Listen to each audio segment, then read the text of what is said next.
انہیں لگتا ہے اور میں نے بھی محسوس کیا کہ شاید جس رفتار سے جس طریقے سے اس ایشو کو ایڈریس کیا جانا چاہیے تھا شاید وہ اس حساب سے نہیں ہو رہا.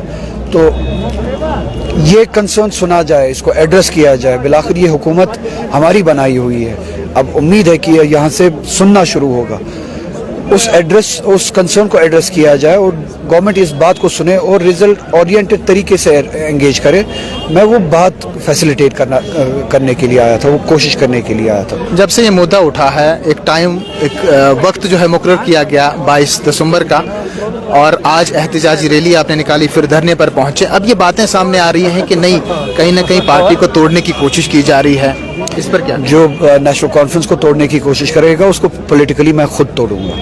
تو یہ قیاس لگانا, یہ تہمتیں لگانا شاید وہ اپنی سیاست کے لیے کر رہے ہو, مگر میں اس نہ مقصد کے لیے آیا ہوں نہ اس نیت سے آیا ہوں, اور نہ ایسا کبھی ہونے دوں گا.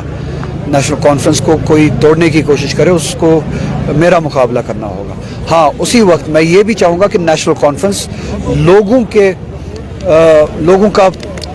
کے ایسپریشنز کو ایڈریس کرے, لوگوں کی بات سنے, لوگوں کے ساتھ کھڑے رہے, لوگوں کا جہاں پہ درد ہے اس درد کو محسوس کرے, اس کے لیے کام کرے. میں وہ چیز چاہتا ہوں. جو کمیٹی آپ نے تشکیل دی ہے, کیا وہ صرف سری نگر شہر کے بچے ہیں یا پھر نہیں, ہم نے ساؤتھ سے بھی بچے لیے, نارتھ سے بھی بچے لیے, سینٹرل کشمیر سے بھی بچے لیے, جموں کے کشتواڑ سے بھی ہم نے ایک اسٹوڈنٹ تھا یہاں پہ, ان کو اندر بھیجا ہے, ایک فیمیل اسٹوڈنٹ بھی بھیجی ہے اندر. تو ہر جگہ سے ہم نے, جس طرح سے آپ نے کہا کہ نیشنل کانفرنس کو اگر کوئی توڑنے کی بات کرے گا یا توڑنے کی کوشش کرے گا تو سب سے پہلے میں اس کے خلاف جنگ چھیڑ دوں گا. مختلف سیاسی جماعتوں کے نمائندے رہنما آپ کی اس مشن میں شمولیت اختیار کرتے ہیں, تو آپ اسے کس طرح سے دیکھتے ہیں؟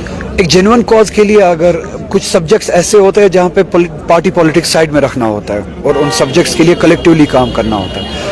اگر اس سبجیکٹ پہ کچھ پولیٹیکل پارٹیز متفق ہے کہ ہمیں ساتھ میں کام کرنا چاہیے اور وہ آج آئے یہاں پہ سپورٹ دکھانے کے لیے, میں ان کا شکریہ ادا کروں گا. اسی طرح سے ایک سبجیکٹ جو بہت اہم ہے 370 کا, ہمارے اسٹیٹس کا, ہمارے اسپیشل اسٹیٹس کا, جو بھی آپ نام دیں, جو ہم سے چھینا گیا اس کے ریٹرن کے لیے, جو ہم سے ہمارے حقوق چھینے گئے, اس حد تک ڈیگریڈ کیا گیا کہ اب ہمیں اپنا فیصلہ لینے کا حق بھی نہیں ہے, اختیار بھی نہیں ہے.